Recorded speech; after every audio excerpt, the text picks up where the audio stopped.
Hello my dear students, कैसे हैं आप सब। आई होप सब बहुत अच्छे होंगे, मस्त होंगे, खुश होंगे। तो आज का हमारा ये सेशन है अर्थमेटिक प्रोग्रेशंस का, जो कि हमने कल से स्टार्ट किया था और उसी को हम आज कंटिन्यू करेंगे। आई होप आपको ये सीरीज़ पसंद आ रही हो और जो भी क्लासेस हैं आप उसको पसंद कर रहे हो। तो अगर आपको चैनल पसंद आता है तो प्लीज़ इसे लाइक करें, सब्सक्राइब करें। तो हमने कल यहाँ पर किया था एक टॉपिक अर्थमेटिक प्रोग्रेशन जिसको बोलते हैं, जिसको हम शॉर्ट फॉर्म में हम यहाँ पर एपी भी इसको एज अ लिख सकते हैं। तो एपी का मतलब मैंने कल आपको बताया था, कल हमने इंट्रोडक्शन किया था जिसमें हमने समझा था कि अर्थमेटिक प्रोग्रेशंस जो होता है वो हमारे पैटर्न्स पे, सीक्वेंस पे, इन पे डिपेंडेंट होता है। तो लेकिन कल हमने सिर्फ और सिर्फ इंट्रोडक्शन किया था, कुछ टर्म्स हमने इसमें समझी थी लेकिन क्वेश्चंस नहीं किए थे। आज हम इसके सेशन में स्टार्टिंग करेंगे कुछ क्वेश्चंस की, जो कि आपके एग्ज़ाम के पॉइंट ऑफ व्यू से बहुत इंपॉर्टेंट हो जाता है। तो बिना टाइम को गंवाए हम करते हैं आज का टॉपिक स्टार्ट। और हमारा फर्स्ट टॉपिक ये है कि हमें जो पढ़ना है आज वो पढ़ना है general term of an AP. कोई भी अगर एपी है, अर्थमेटिक प्रोग्रेशन है, कोई एक सीक्वेंस दिया है, उसका जनरल टर्म हम कैसे निकालेंगे। तो देखिए, आप इसको डिनोट करते हैं एन से, या आप इसको टीएन से भी डिनोट कर सकते हैं। नंबर ऑफ़ टर्म्स के भी यहाँ पर ए आप अर्थमेटिक प्रोग्रेशन का सफिक्स यूज़ करते हैं। तो ए एन और टी एन इसके फॉर्म में आप इसको यूज़ कर सकते हैं। और इसका जनरल फॉर्मूला जो होता है वो होता है A N is equals to A plus N minus one into D. ये जो फॉर्मूला है ये बहुत इम्पॉर्टेंट फॉर्मूला है इस चैप्टर का। इसका सबसे इम्पॉर्टेंट ये है, और एक अभी हम सम ऑफ टर्म्स करेंगे वो हम करेंगे। तो यहाँ पर देखिए, A N is equals to A plus N minus one into D एक जनरल फॉर्म हो जाती है ए पी की, जिसमें हमारा जो ए है ये किसको डिनोट करते हैं हम, ये होता है हमारा फर्स्ट टर्म। मैंने कल आपको बताया था, जो भी हमारे पास सीरीज़ होगी जो उसकी फर्स्ट टर्म है हम उसे एज इट इज़ ए की तरह हम उसको लेते हैं।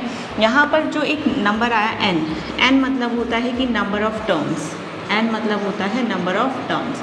अब सपोज कीजिए आपके पास एक सीरीज़ है यहाँ पर 2, 4, 6, 8 एंड 10। तो मेरे पास कितने नंबर्स हुए यहाँ पर आप काउंट कर सकते हैं। तो 1, 2, 3, 4, 5 टर्म्स है। तो मतलब यहाँ पर जो एन की वैल्यू हो गई वो कितनी हो गई, 5। और अगर इसमें मैं फर्स्ट टर्म की बात करूँ तो फर्स्ट टर्म आपके पास 2 है, इसका मतलब यहाँ पर 2 की वैल्यू कौन ले रहा है, ए ले रहा है। अब इसमें एक और टर्म आ रही है आपके पास, वो है डी।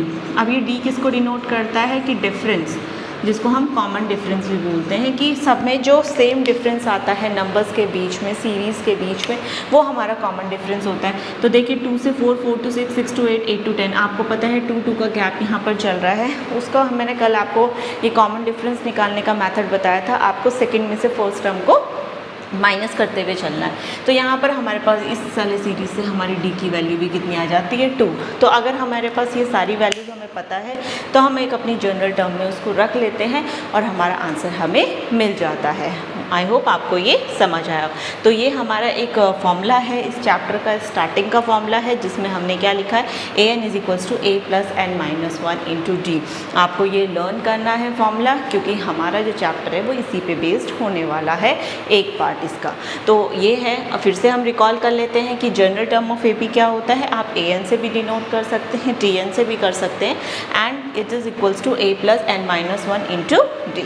ओके, अब इसको जो यहाँ पर ए एन है इसको हम एल से भी डिनोट कर लेते हैं, क्योंकि कई बार लास्ट टर्म आपके पास क्वेश्चन में गिवन होता है कि last term of the AP, तो यही आपके पास क्या होता है, एल कहलाता है। इसीलिए हम एल इज इक्वल्स टू इसको A plus N minus one into D भी लिख सकते हैं। तो मीन्स आप इसको ए एन लिखो, टी एन लिखो या एल लिखो, सब के सब क्या है आपके पास सेम है।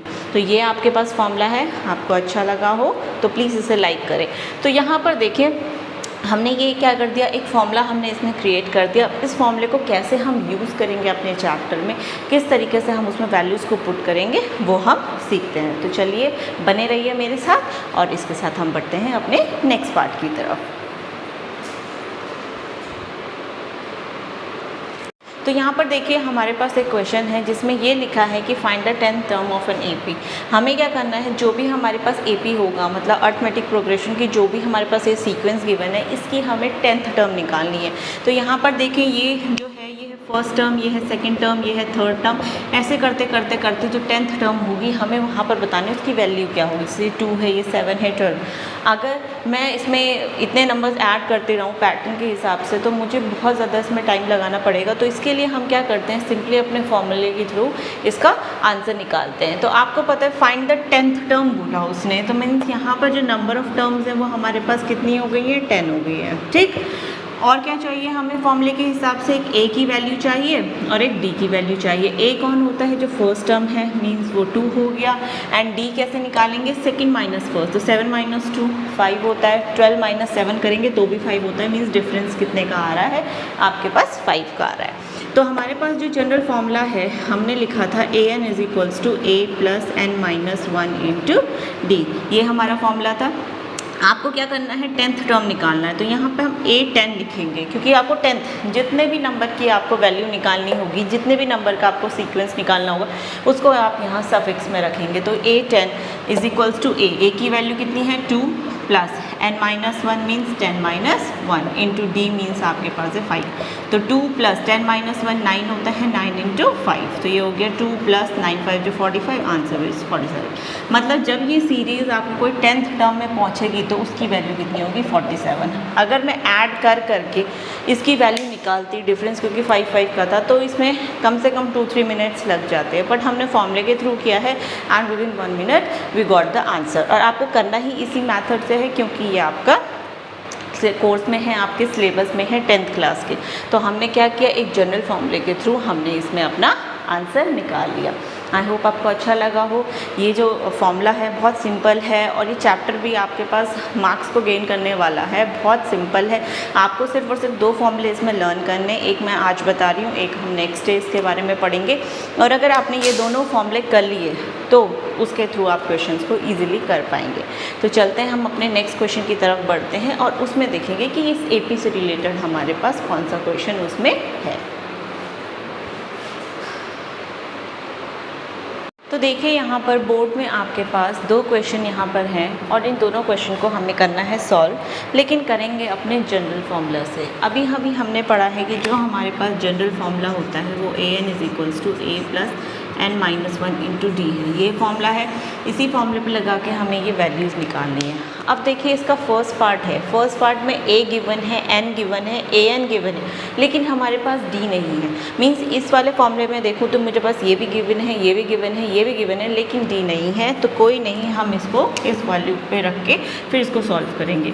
तो आपको पता है an is equals to a plus n minus 1 into d है, an की वैल्यू है 0, तो 0 इक्वल्स टू a की जगह हम रखेंगे minus 18 plus n minus 1 means यहाँ पर हो गया 10 माइनस 1 इंटू डी।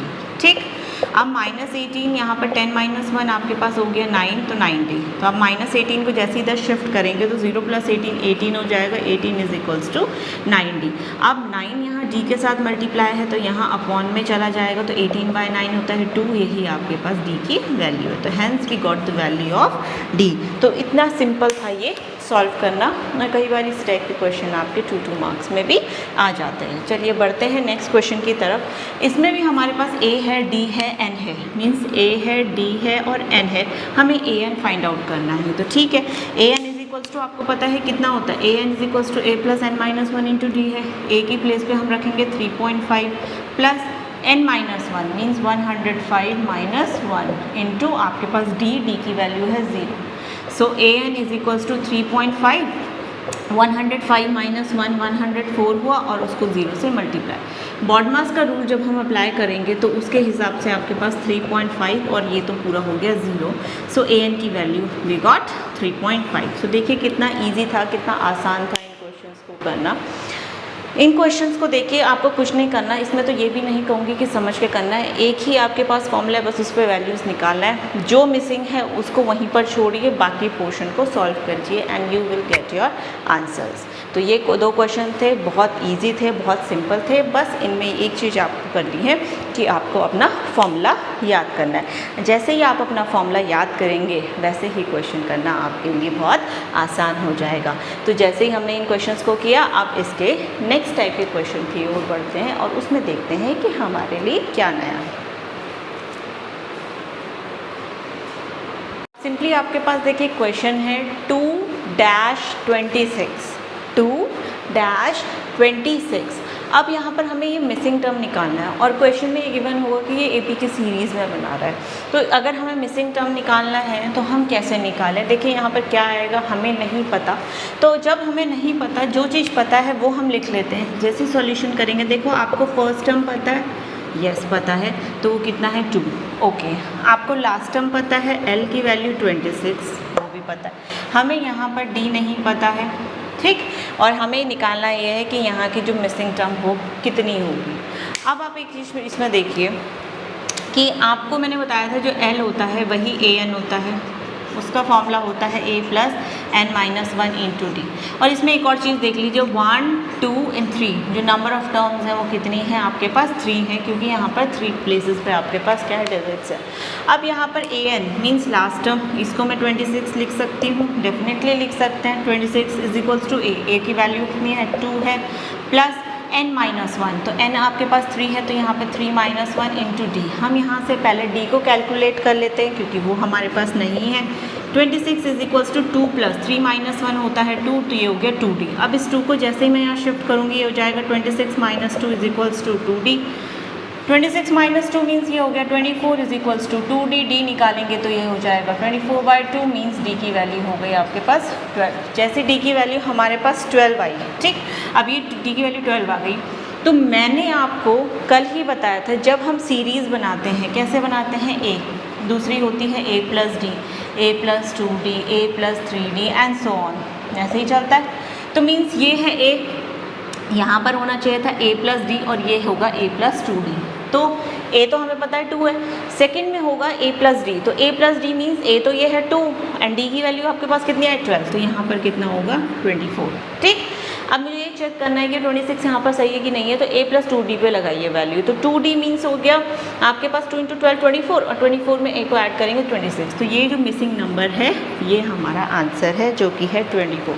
दिखने में बहुत छोटा लग रहा था, पर जब आप ऐसे करेंगे पूरे प्रोसेस से तो एक लेंदी क्वेश्चन आपके पास ये बन जाएगा। क्यों? क्योंकि ये 2 या 3 मार्क्स में आपका काउंट होता है। तो आई होप आपको ये क्वेश्चन समझ आया हो। थोड़ा सा ट्रिकी था, बट अगर आप प्रैक्टिस करते रहेंगे तो वो ट्रिकी चीज़ भी आपके लिए नॉर्मल होती चली जाएगी। तो चलिए बढ़ते हैं हम अपने नेक्स्ट क्वेश्चन की तरफ। वो भी एक मिसिंग की ही फॉर्म है और उसमें देखते हैं कि हमें क्या नया उसमें सीखने को मिलता है। अब इस क्वेश्चन में आप देख सकते हैं कि हमारे पास जो मिसिंग टर्म है वो 1 नहीं, 2 नहीं, 3 नहीं, 4 है, 4 हैं। तो 1 2 3 4 ये 4 मिसिंग टर्म्स हमें निकालनी है, ठीक। कोई हम ये है कि पज़ल मेथड नहीं लगा सकते, कोई रीजनिंग का क्वेश्चन नहीं, प्रॉपर अर्थमेटिक का क्वेश्चन है। तो इसको हम कैसे सॉल्व करेंगे? तो आप इसमें देखिए जो जो आपको गिवन है आप पहले वो लिख लीजिए। जैसे कि हमें गिवन है फर्स्ट टर्म a, तो मेरे पास a की वैल्यू मैंने यहाँ लिखी -4। आपको लास्ट टर्म l दे रखा है, उसको भी मैंने 6 लिख लिया। लेकिन यहाँ पर आपके पास d नहीं है, हमें सबसे पहले इसका मतलब d ही निकालना पड़ेगा। एंड नंबर ऑफ़ टर्म्स की अगर मैं बात करूँ तो यहाँ पे 1 2 3 4 5 6 टर्म्स है, तो यहाँ पे मैंने 6 लिख दिया। जब हमारे पास d ही नहीं है, बाकी सब चीज़ें हैं, l ही आपके पास क्या है? an है, तो हम क्यों ना इस पर ये वाला फॉर्मूला लगा लें। जैसे हमने ये लगाया, an की वैल्यू आपके पास कितनी है? 6 है, a की वैल्यू -4 है, n आपके पास 6 है, तो 6 - 1 हो जाएगा और ये हुआ d। तो 6 = -4, 6 - 1 हो गया 5, तो ये हो गया 5d। इस 4 को आप यहाँ शिफ्ट करें तो ये हो गया 6 + 4 = 5d, मीन्स 10 = 5d। और अगर हम d निकालेंगे तो वो हो जाएगा 10/5, मीन्स d की वैल्यू आपके पास कितनी आ जाएगी? 2। तो यहाँ से हमने d की वैल्यू निकाल दी, जो कि आपके पास कितनी है? 2 है। अब हम सीरीज़ की बात करते हैं, तो सीरीज़ कैसे हम करते हैं? a + b, a + 2d, a + 3d, a + 4d and a + 5d। अब मैंने ये 5d तक क्यों लिया? क्योंकि यहाँ पर हमारे पास 6 टर्म्स है, 1 2 3 4 5 6, ठीक। a की वैल्यू -4 थी, -4 हमने लिखी। अब यहाँ पे जो सेकंड वैल्यू है इस पर कितना आएगा? a + d। a की वैल्यू है -4 एंड d की वैल्यू आपने अभी निकाली 2, तो -4 + 2 कितना हो जाएगा? -2, ठीक। फिर है a+2d, तो 2d मीन्स 2d का मतलब तो यहाँ पर 4 हो गया और यहाँ पर -4, -4 + 4 नेक्स्ट वैल्यू 0। नेक्स्ट है a+3d, तो ये हो गया आपके पास 3 × d मीन्स 3 × आपके पास कितना हो गया यहाँ पे 2, तो यहाँ पर हो गया 6 और आगे है -4, तो यहाँ पर आपकी जो वैल्यू होगी वो हो गई 2।